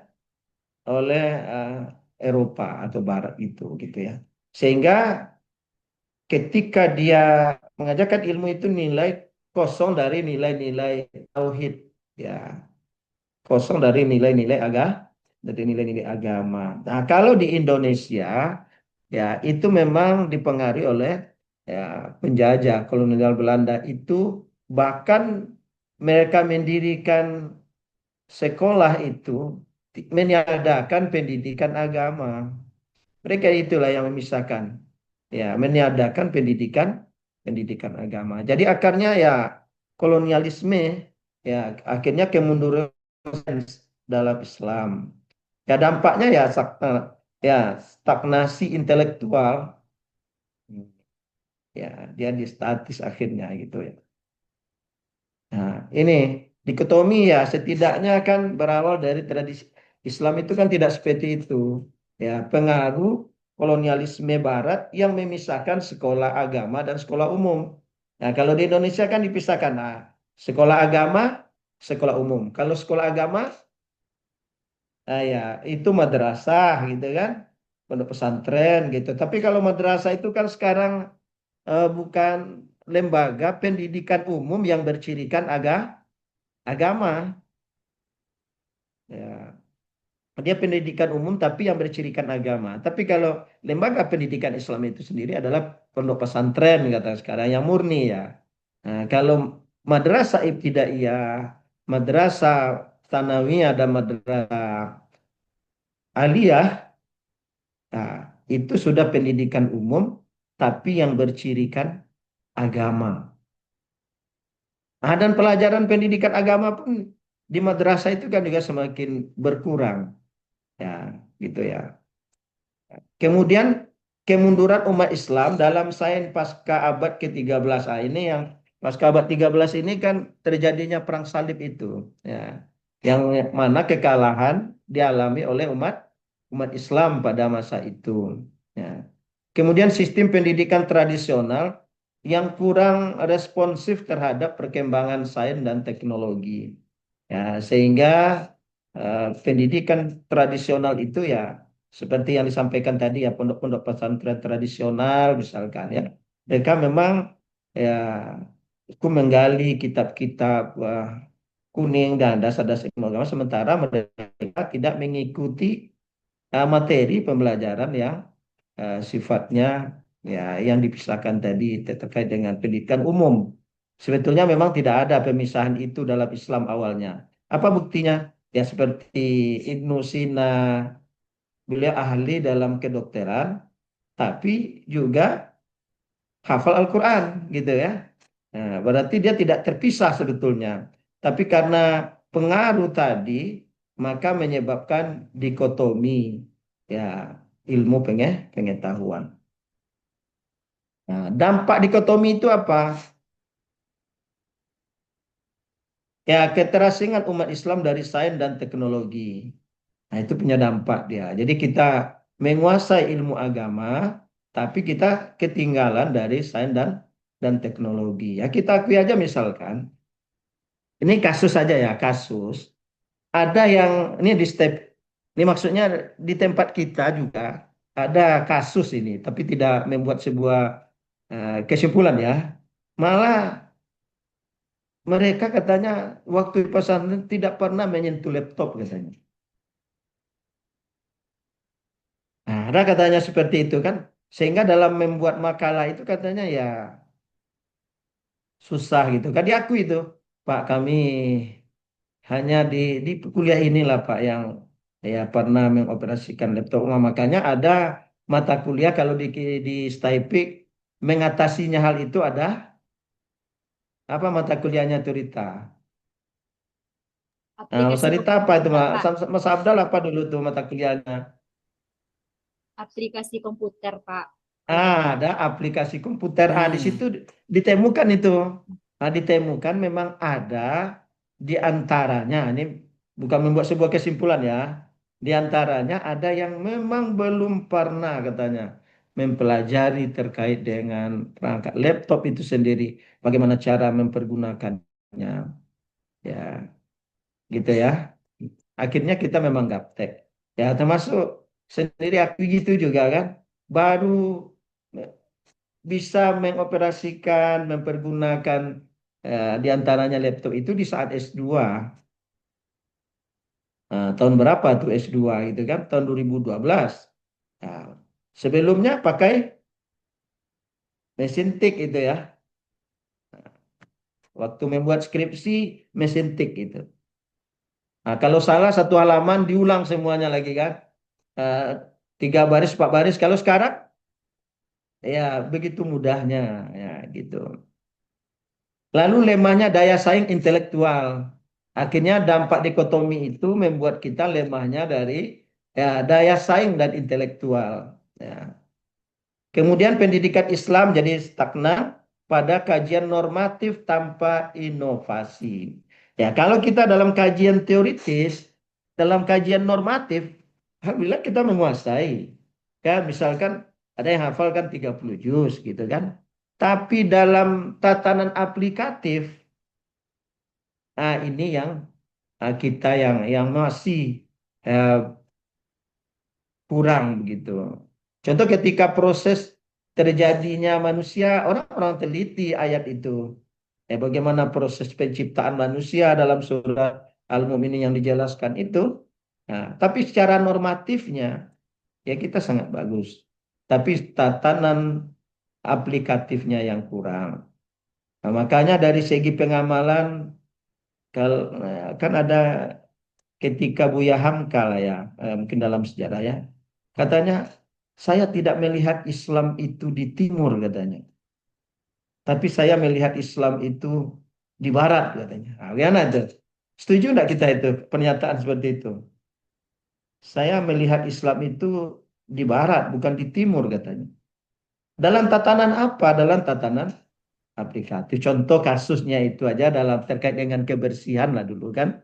Nah, kita kan dalam tatanan normatifnya innallaha yuhibbut tawwabin. Apa Wa itu? yuhibbul Innallaha yuhibbut tawwabin. mutatahhirin. Wa Wa yuhibbul yuhibbul mutatahhirin. Nah, mutatahhirin. itu dalam tatanan normatifnya. Coba dalam tatanan aplikatif sekarang. Penerapannya. Ya di sekolah-sekolah. Kebersihan tentang WC saja lah misalnya kan. Nah gitu kan, ini kan dalam tatanan normatif di lingkungan kita aja lah gitu kan, misalkan. Berarti dalam tatanan normatif ya kita bisa, tapi dalam tatanan aplikatif itu masih kurang. Maka ini bagaimana hendak normatif dan aplikatif sejalan begitu ya. Nah, maka lahirlah nanti solusinya. Ada SD, SDIT, ada SMPT dan sebagainya. Sehingga mereka lihat mau ke WC aja katanya lebih nyaman dari ya. Cobalah mungkin pengalaman di luar negeri itu bagaimana WC-nya saja luar biasa begitu ya. Ini contoh kasus saja. Kemudian konflik epistemologi antara ilmu modern dan ilmu agama. Artinya ada yang mementingkan satu di antaranya, ya tidak sejalan dia. Kemudian solusinya dia tawarkan ada islamisasi ilmu. Ya, memurnikan ilmu modern dari nilai-nilai sekuler dengan nilai-nilai tauhid. Ya, tokohnya Al-Faruqi, Al-Atas tadi. Kalau di Indonesia itu ada Fazlur Rahman, ada Azmardi Azra, ada Amin Abdullah gitu ya. Nah, jadi kalau di Indonesia ya membangun ilmu itu berdasarkan tauhid. Nah, maka salah satu solusinya kalau kita di Indonesia itu adanya SD SDIT itu bahagian dari ya solusi menghindari dikotomi tadi. Ya, alhamdulillah ya bagi saudara-saudara kita yang membangun SDIT, nah, tentu tantangannya juga ada. Apakah dia siap? Kalau di tempat Ibu Rashida, bagaimana terkait dengan penyiapan SDM tenaga pendidiknya itu? Pendidik dan kependidikannya bagaimana tuh? Supaya dia bisa interaksi terkait dengan islamisasi ilmu, misalkan mengaitkan dengan nilai-nilai tauhid gitu kan. Iya Pak. Bagaimana SDM gurunya ya. Ya Pak. Ya SDM-nya masih gurunya, tenaga pendidiknya. Ya. Bagaimana pihak sekolah menyikapi supaya mereka bisa memahami, bisa mengintegrasikan nilai itu ke dalam semua mata pelajaran. Ya Pak, di sini kan guru-guru yang dimasuk sebagai tenaga pendidik itu memang betul-betul di apa namanya dites dengan maksimal gitu. Intinya bidang keagamaan, pengetahuan agamanya pun walaupun dia untuk guru umum tetap kita tes maksimal gitu Pak. Nah, sehingga kalau di sini saya sering juga mengetes guru, sehingga kadang guru-guru itu bagian dari pendidikan agamanya juga harus kita lihat gitu. Nah, memang agak sulit sih masuknya, tapi kita coba memberikan di samping itu juga memberikan pelatihan-pelatihan itu yang agamis gitu. Intinya bagaimana memadukan pembelajaran itu dengan pengetahuan sainsnya itu. Sering itu pelatihan itu seperti itu Pak. Ya, di samping guru-gurunya juga sudah kita tes dengan kematangannya tentang agama gitu. Yaitu Pak, memang dipilih betul gitu. Oke. Baik, kemudian ada tujuan Islamisasi itu adalah menghilangkan unsur-unsur sekuler, ya materialistik atau yang terkait dengan memisahkan antara dunia dan akhirat. Jadi apa yang dilakukan itu dikaitkan dengan bahwa adanya balasan di akhirat kelak nanti. Ya, sekuler kan memisahkan itu ya, Afdal. Apa yang dilakukan hari ini, dia tidak pikir akan diminta pertanggungjawabannya untuk hari esok. Sehingga itulah yang terjadi kan. Nah, yang penting sekarang lakukan dulu, sementara besok diminta pertanggungjawabannya. Ya, kemudian membangun kembali ya terkait dengan worldview Islam itu. Ya, melahirkan ilmuwan muslim yang menggabungkan iman dan sains. Kalau ada di kritik Islamisasi ini dikhawatirkan juga kan ada di kritik Al-Faruqi itu dikhawatirkan hanya pelabelan, hanya ini dari Islam, sementara tidak dikaji secara mendalam gitu kan. Ya wajar aja ada tantangan-tantangannya. Lalu hendaknya menghasilkan teori tetapi belum banyak implementasinya terhadap kurikulum. Kita mengakui bahwa implementasi terhadap kurikulum itu yang masih belum sempurna dilakukan. Walaupun memang sudah ada yang mencoba dan upaya untuk mengimplementasikannya ke dalam ke dalam setiap kurikulum. Ya, kemudian sulitnya menetapkan kriteria ilmu temisasi itu. Bentuk apa kriteria-kriterianya? Nah, integrasi itu ibaratkan gula lah. Ada gula, ada teh, dan ada air. Bagaimana rasanya tuh Alimun? Ada gula, ada teh, dan ada air gitu ya. Afdal sudah minum teh nih tadi nih ya. Padahal Sekarang situ ada jalan ke gula Solo juga, ini ya, tuh ada Pak. tehnya juga ya. Ya Afdal? Alhamdulillah. Enak Pak. Tapi terpisahkan Alhamdulillah. rasanya, kan menyatu dia. Itulah Menyatu. integrasi. Ya menyatukan. Jadi dia tidak terpisah dia. Jadi menyatukan ilmu agama dan ilmu umum dalam suatu kerangka yang saling melengkapi dan tidak saling menafikan. Gitu ya. Jadi dia tidak terpisah. Nah, dan ini sudah mulai dilakukan. Ya, contoh konsepnya kalau di UIN Sunan Kalijaga ada pohon ilmu namanya. Jadi adanya UIN itu sebetulnya dalam rangka menjawab tantangan dikotomi ilmu tadi. Nah, sehingga lahirlah UIN. Nah, tapi ada juga kasus kan, sehingga nilai-nilai Islamnya kadang-kadang dikhawatirkan akan berkurang juga. Ini contoh ada di UIN Malang, kemudian ada UIN Sunan Kalijaga. Itu artinya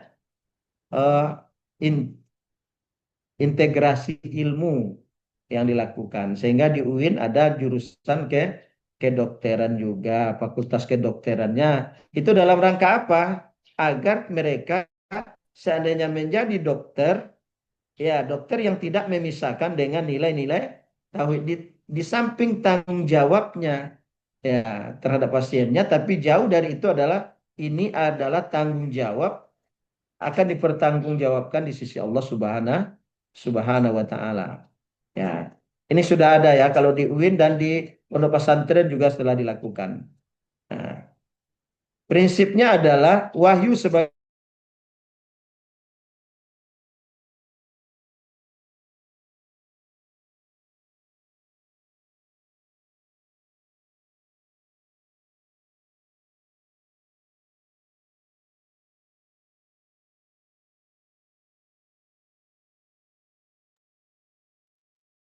Halo?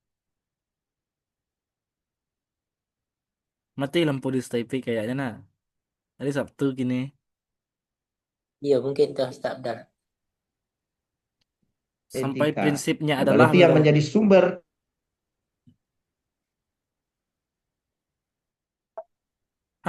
lempar ya. Pak tadi keluar. Oh, terlempar ya. Ah, iyalah. Ah,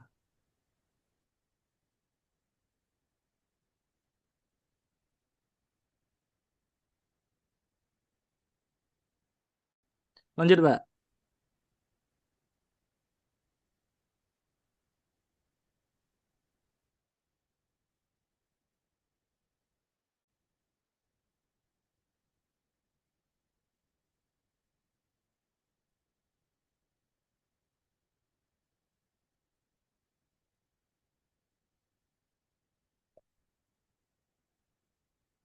Ya, bagaimana kurikulumnya ini sudah sampaikan juga tadi. Tentu eh, eh, kurikulum yang memadukan sains dan agama. Ya, Prinsipnya tadi Pak. ya, prinsipnya ini tadi kan. Prinsipnya adalah tidak ada dikotomi dalam pencarian kebenaran. Ya. Kemudian penguatan karakter dan akhlak sebagai inti dari pendidikan. Ini beberapa prinsip tentang integrasi. Nah, produk pendidikannya adalah kurikulum yang memadukan hendaknya. Lalu penelitian yang dilakukan mengkolaborasikan laboratorium dan kajian keislaman. Lulusan tidak hanya paham agama tapi juga kompeten atau profesional. Dan inilah ketika dilakukan integrasi yang diharapkan ya terkait dengan pendidikan itu sendiri. Ya. Kemudian interkoneksi ilmu multidisiplin. Jadi menghubungkan misalkan kalau di ilmu Quran tafsir ada tafsir ilmi ya Afdal. Ya, waktu belajar di Staipik itu ada. Jadi mengkolaborasikan multidisiplin. Ya, misalkan ketika kita meneliti tentang kebersihan tadi lah, maka kita juga ada dari segi kesehatannya, ada dari segi lingkungan hidup, kemudian ada dari segi budaya. Artinya dari berbagai disiplin ilmu, ya dalam sebuah berkolaborasi bersatu untuk memecahkan suatu persoalan. Ada dilihat dari segi kesehatannya, ada dari sosialnya, lalu nanti ada dari nilai-nilai agamanya. Nah, tujuannya adalah agar pemahaman komprehensif terhadap masalah-masalah yang dialami yang terjadi di tengah-tengah masyarakat modern. Barangkali ini yang bisa disampaikan, misalkan mengkaji fikih di lingkungan dengan data ekologi dan klimatologi. Jadi artinya kita mengkaji fikih itu bukan hanya terkait dengan nas-nas Al-Quran, tapi juga didukung dengan pemahaman-pemahaman ilmu yang lain. Pengelola ilmu tafsir juga begitu, kemudian analisis ekonomi syariah dengan teori ya finansial modern sekarang. Berarti tidak hanya berpaku kepada kajian-kajian yang sumber dari wahyu, tapi kita berkolaborasi. Akhirnya melahirkan pengetahuan yang responsif terhadap persoalan masyarakat modern. Ya. Menjadikan pendidikan Islam yang multidisipliner dan membentuk keilmuan yang relevan untuk pembangunan umat. Nah, inilah solusi sebetulnya yang ditawarkan dikotomi ilmu. Nah, itu yang sampaikan tadi, intinya adalah solusinya ada islamisasi, ada integrasi, dan kemudian yang terakhir adalah interkoneksi. Ya, ini solusi dari dikotomi ilmu ya, yang ditawar. Tapi apakah pelaksanaannya sudah sempurna? Nah, tentu ini jawabannya belum. Tapi sudah ada upaya supaya jangan memisahkan antara ilmu agama dan ilmu umum, tapi dia ya menyatu dengan nilai-nilai tauhid. Maka lahirlah berbagai lembaga-lembaga pendidikan yang ada SDIT, SMPIT, kemudian SMAIT dan sebagainya. Itu dalam rangka untuk menghilangkan dikotomi ilmu tadi. Walaupun pelaksanaannya belum maksimal. Barangkali itu yang bisa ditambahkan. Demikian, tidak ada yang perlu kita ya. Jadi kesimpulannya Islam jelas menolak dikotomi, arahnya keilmuan itu adalah islamisasi, integrasi, dan interkoneksi. Akhirnya pendidikan Islam harus holistik, ilmiah, dan tauhid ya. Nah, itu pada akhirnya pendidikan Islam itu mesti holistik, ilmiah, dan dilandasi dengan nilai-nilai tauhid. Nah, itu kesimpulan akhir dari perkuliahan kita hari ini. Demikian. Oke. Dikembalikan ke moderator dan bagaimana tugasnya masing-masing sudah oke? Ini kita batas akhir kuliah itu tanggal 23 Desember, Pak. ya, Desember dalam surat edarannya. Sementara makalah berapa lagi? Banyak deh, Pak. Nah, Makalah bagaimana kalau kita besok 2 makalah? Ada berapa besok. makalah lagi tuh? Oh, Ya oke. maksudnya Sabtu depan. Atau di luar jam perkuliahan kita sepakati waktunya, apakah bisa setelah maghrib atau setelah isya gitu ya? Itu Makalah susah 6 kayaknya, lagi, Pak. Pak. 6 lagi. Atau 2 2 makalah aja kita minggu tampung. depan, Pak. Oke, 2 makalah kita minggu depan ya. Iya. Untuk Soalnya makalah tinggal 1, 2, 3, 4, 5, 6 lagi. oh ya, pas 3 kali pertemuan itu ya. Iya.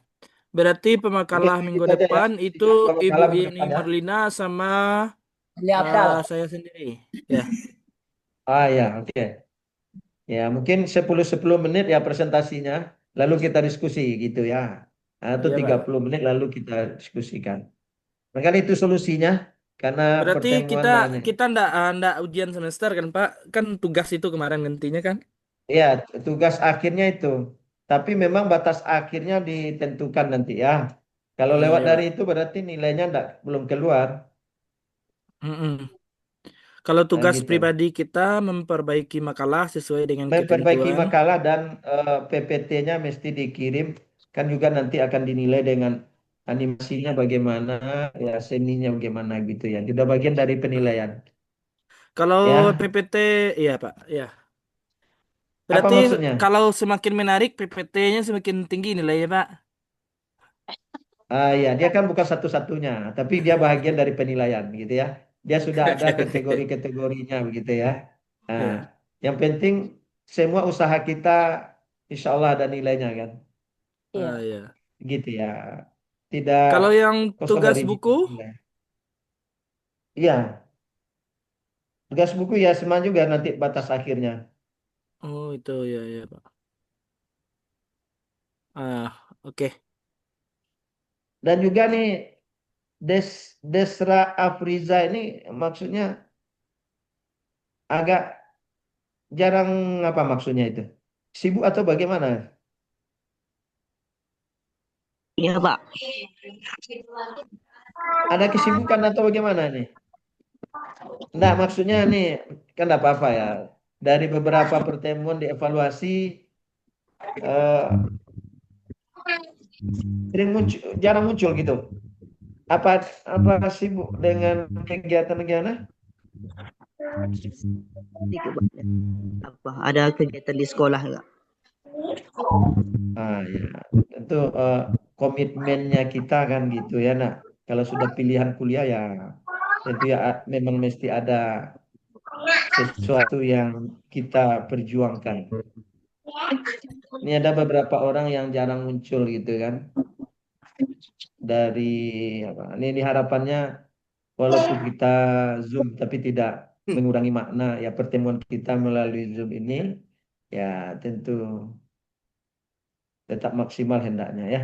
Karena ini sudah pilihan untuk mengikuti perkuliahan. Ini saran saja. Oke. Jadi ngajar juga hari Sabtu. Pertanyaan tuh, Pak. Boleh, apa tuh? Besok makalah 2, berarti absennya dihitung 1 atau dihitung 2 itu? Ya, absennya tetap di 1 lah gitu kan. Nah, enggak mesti 2 ya. Nah, cuma penyajian makalahnya aja. Nah, penyajian makalah. Oke ya. Penting makalah yang kita bahas ini tuntas dan kita bisa pahami. Nah, kalau terkait dengan jumlah kehadirannya ya tetap 1 ya. Tidak 2. Kecuali kalau jamnya dilebihkan juga. Tapi enggak kan. Tetap hitungnya 1. Ya, makasih, Pak. Oke. Ya, Desraya. Ngajar apa nih? Sabtu nih ngajar dari pagi juga. Gimana, Pak? Mengajar di sekolah. Iya, Desra. Pak, ngajar, Pak. Iya, Pak, ngajar. Iya, Pak, Oh ngajar, ya. Pak. Oh ngajar. Bisa disikapi aja nanti ya. Selain ngajar tuh ya jamnya disikapi gitu ya. Nah, gitu ya. Baik, ini saran aja.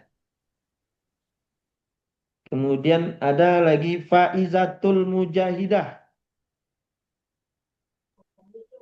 Ada? Ada, Pak. Ada, Pak. Ini juga maksudnya Faiza ini mengajar juga. Iya, Pak.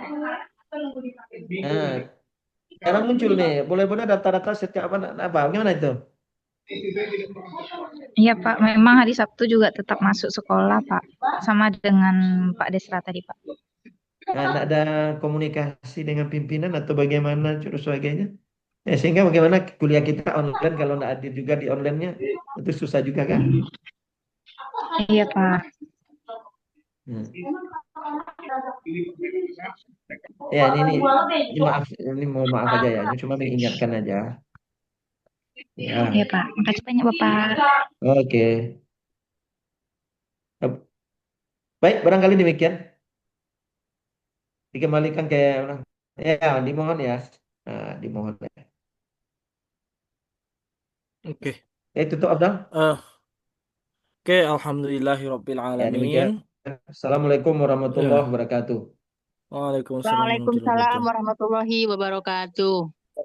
Alhamdulillahirabbil alamin. Inilah perkuliahan kita pagi ini. Mari sama-sama kita tutup dengan mengucapkan alhamdulillah dan doa kafaratul majelis.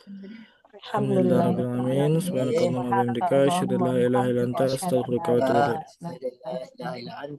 astaghfiruka wa atubu ilaik. Terima kasih, Pak. Ya, assalamualaikum warahmatullahi wabarakatuh. Ya, sama-sama mohon izin. Pak, iya, Pak. Terima kasih, Pak.